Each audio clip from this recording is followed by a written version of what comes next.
Hey guys, welcome to part 8. In this part we're going to continue on the to-do list and do some refactoring and add some more features. First I want to replace this dispatch that I have in some of the class-based views.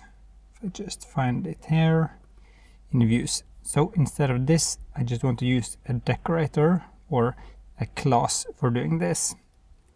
So if I go to Google and search for the dispatch, then you can see that this will look like this. So I just need to import this Misc in from Django. Go and import it.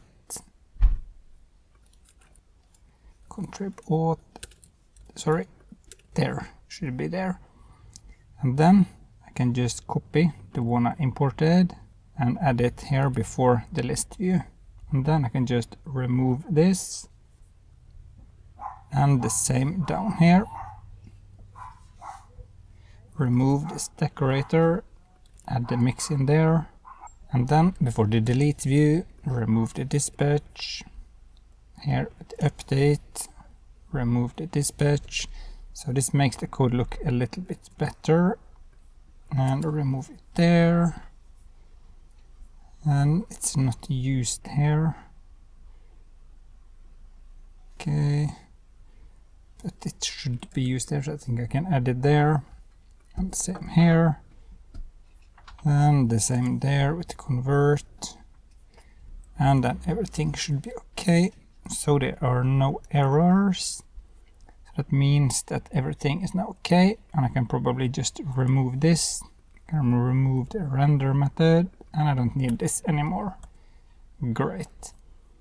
So then I can go back to the to-do list and set the first task to done.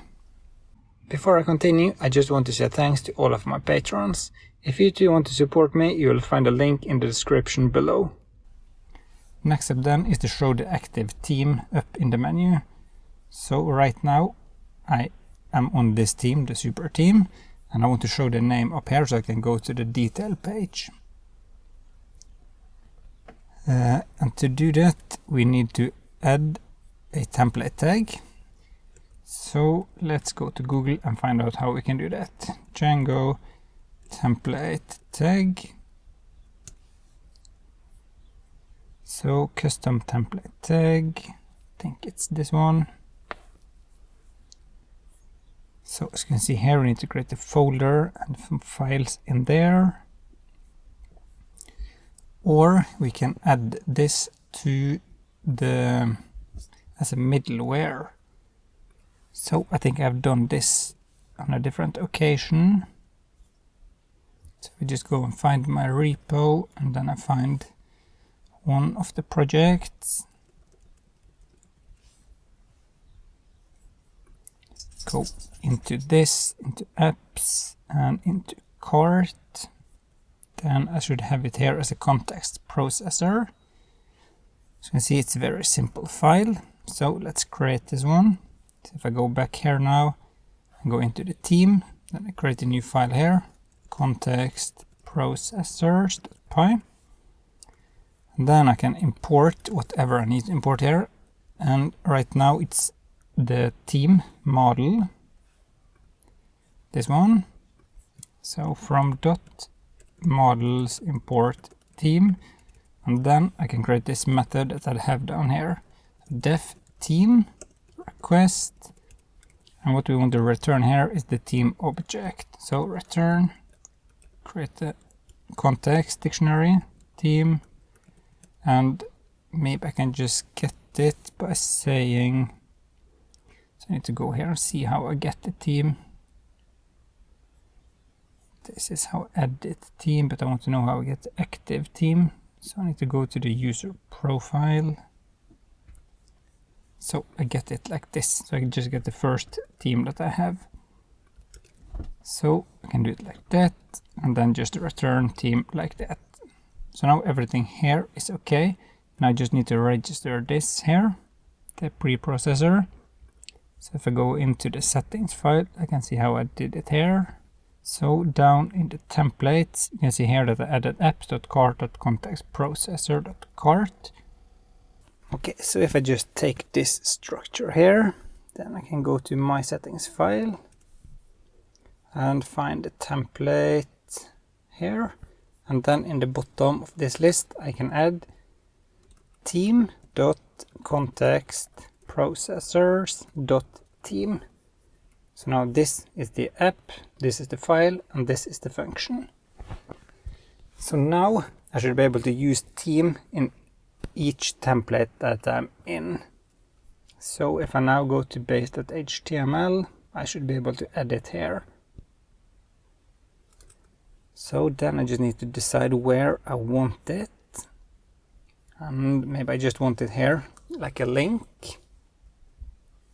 So if I am authenticated, yes, then href can just be empty for now. Set the class to be text-white. And then here I can show the name of the team. So team.name. And close the anchor tag, refresh. And then I have the name of the team here. Nice. So that means that I can go to the to-do list and set this task here as well to done. Great. So then we have the next task, which is to create a detail page for the team. So here in this app, I go to views, and then I can create a new method here. Login required, of course. Then def detail request and the primary key. And here I shouldn't have to do this. Actually, I want to do it in case I want to visit a different team. So let's do it like this. And then I can just say return render request. And then the template name, which is team/detail.html. And now we can pass in the team here. Now this will either override or be overridden by the context processor. So I think that I want to rename this to active team. Just like this. So that I have everything in order there. And then I need to go back to settings.py and just rename this. And the same in the base.html. Let's just use activeTeam.name. So there are no confusions there. Great, it seems to be working. So then I can just close the settings and the context processor. And then we can continue by creating the template for the detail page. Just want to close a little bit here. So team, then I have the view here. You can import this to the URLs, path, and when this is primary key in there, then views.detail,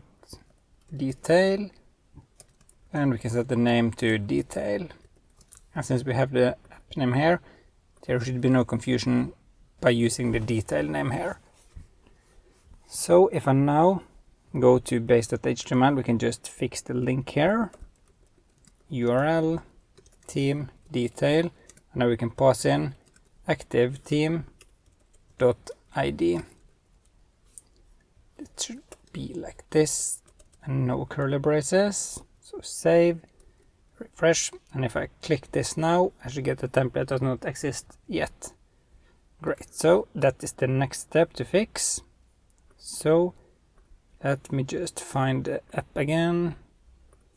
Then I can make a copy of a little bit of this. Copy this, create a new file, and save it as detail.html. Close this div, and say end block. Now we can set the title of the page to just be the team name. And the title of the page, this is the browser and this is the page. So if I save now, go back and refresh, then we have it here. Nice. So now here I want to show who the owner of this team is and the members of the team. So here we can say strong team owner. Team.created by. Let's add a paragraph around this. Save, refresh. Team owner is admin, which is my username.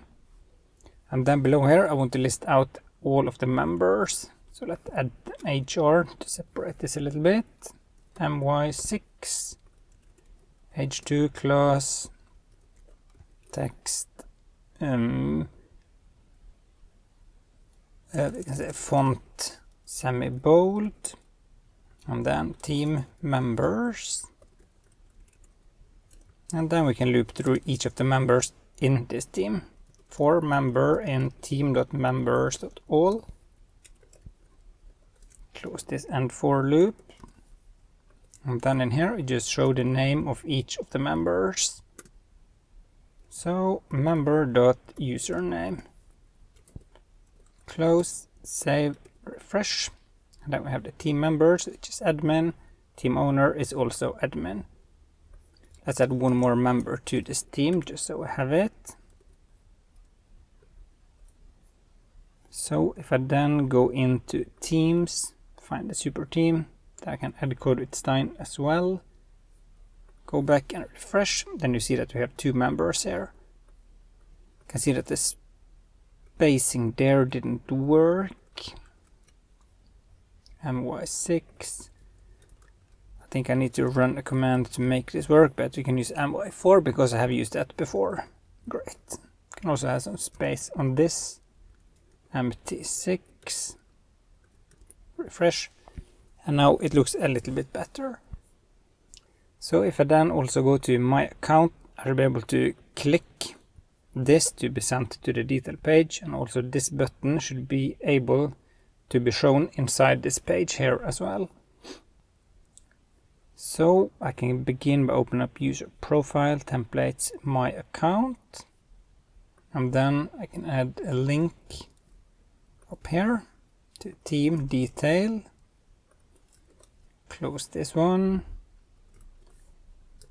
So then I should be able to click this to be sent here, and then I just need the edit button, which is this one, and I need to check here that you are the owner of the team as well. So paste it here, save and refresh, and since I am the owner now, I have the edit button there.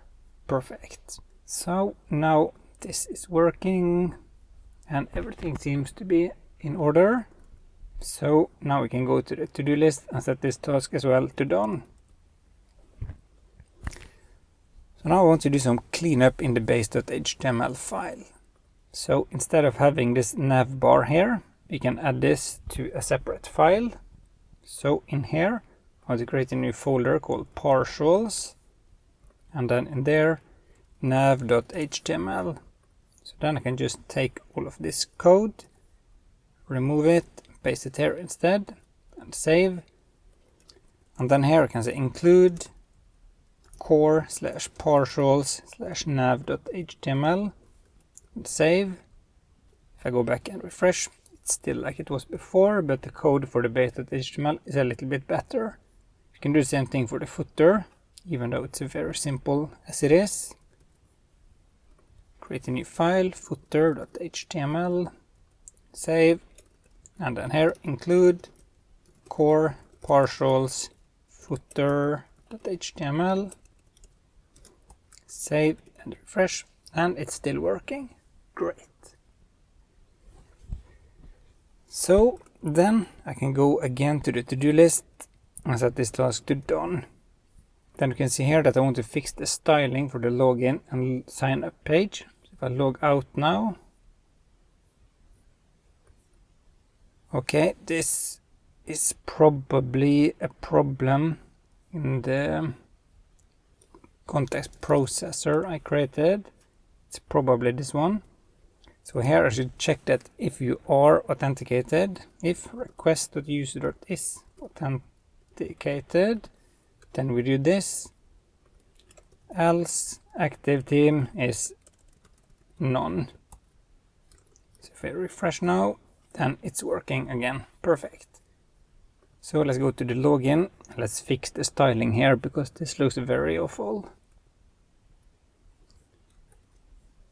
So if I then locate the login.html, then you can see here that we present the form just as paragraphs, but let's add some clauses to the input field so it looks better. Also want to add a div around here so that we center it a little bit. So I can copy this, paste,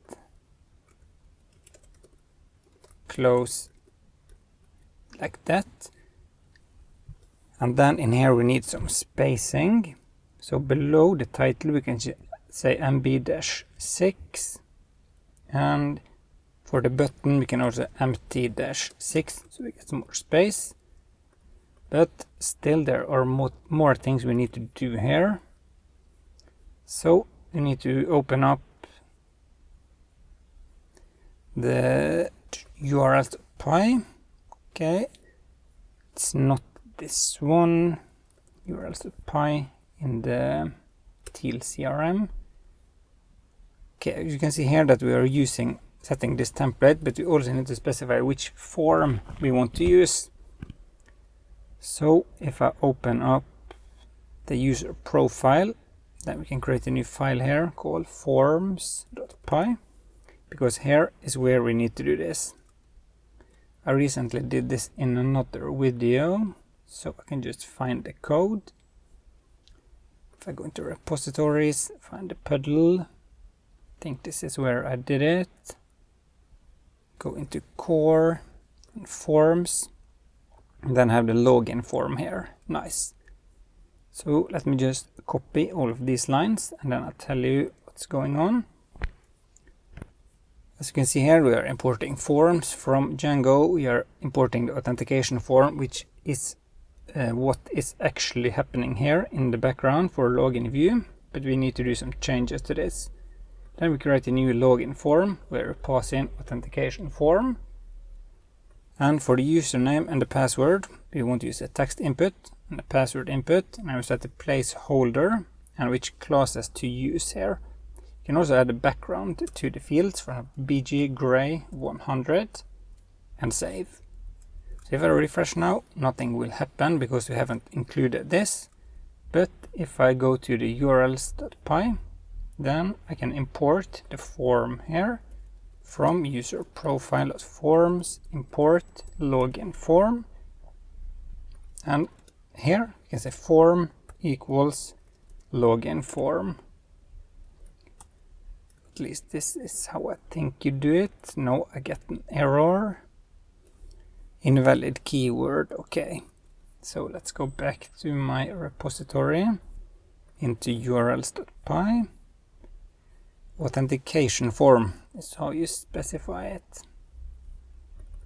So paste and save.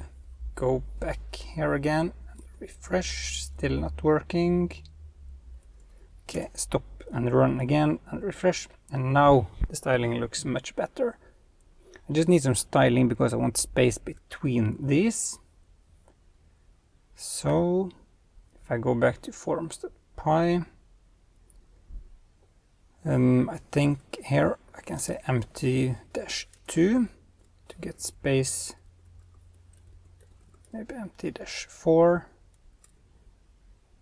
No, still not working. my4, yes, that's better. my4, refresh, and now there are space as well. Perfect. Now the styling for the login page, it looks much better. Now I want to do the same thing for the sign up page. So if I go here, we need to do the same thing here. So I can also copy this code from here again. So if I just find the forms.py, then you can see here for the sign up form, just copy this. And then I can paste it here. So we do the same thing here. We use the user creation form, specify which fields we want, and then add the classes here. So I can add the my here as well, my-4, and the background. So at the end here, BG Gray 100. So if I close this one, because you can see here, it's not here where this is done. I think the sign up is just here as a view. So open up views.py in the user profile. As you can see here, I use the user creation form from Django, but now we want to use our own form. So from .forms, import sign up form, replace sign up form, and there. And that's it. So if I now go back and refresh, this looks much better. Just want to add some space below this title and also add some padding to the page. So we can open up signup.html, div class py6 and px-6. Close that div and mb-6 on the title. So if we refresh now, this looks much better. If I now go back to the forms.py, you can see here that I'm repeating this class over and over again. So let me just copy one of these. And then at the top here, I can say, for example, input class equals, and just paste it there. Copy this, replace, and do the same thing for these 4. And the code looks a little bit better because now we are just reusing the same as we do up here. So if I refresh, it still looks like this. Nice. So that means that now I should be able to go to the to-do list and set this task to done. And that was also this for this part. In the next part, we're going to start working on the payment solution and setting up a monthly recurring payment using a library called DJ Stripe. If you have any questions about today's code, feel free to leave a comment below and answer as soon as I can. See you in the next video.